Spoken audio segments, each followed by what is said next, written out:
আসসালামু আলাইকুম রহমতুল্লাহি আবরাকাতুহ।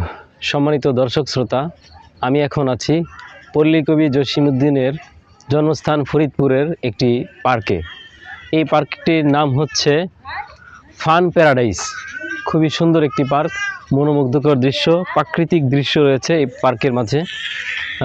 ভিতর গিয়ে দেখাই, এখানে সুন্দর কিছু গাছ আছে, গাছগুলো খুবই মনোরম, প্রকৃতি সুন্দর।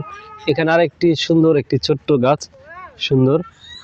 আর এই পাশে একেবারে ছন দিয়ে তৈরি, ছনের একটা বৈঠকখানা, সুন্দর একটা বসার জায়গা, দারুণ একটা জায়গা। এখানে বসা যায়, বসে বসে পড়া যাবে, লেখা যাবে, খুবই সুন্দর জায়গা।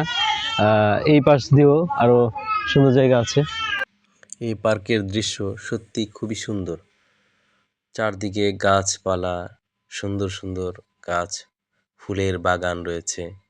এখানে শিশুরা এসে অনেক আনন্দ পাবে এবং যারা বড় আছেন তারাও এখানে এসে খুব শান্তি বোধ করবেন।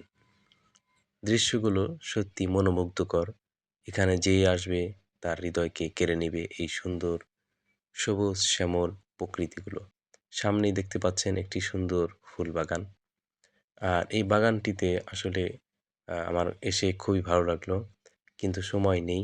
আজকে এসেছিলাম, কিন্তু বেশি সময় না থাকার কারণে অল্প সময় মাত্র ঘুরেছি। এই পাশে একটা পুকুরের মতো দেখা যাচ্ছে। আর এখানে যে একটা ব্রিজ আছে, ব্রিজটিও খুবই সুন্দর। ব্রিজের পাশে ছোট্ট একটি ডোবা, ডোবাতে পানি আছে। এই ব্রিজের উপর দাঁড়িয়ে অনেকে ছবি তুলছে, অনেকে দাঁড়িয়ে উপভোগ করছে এই দৃশ্য।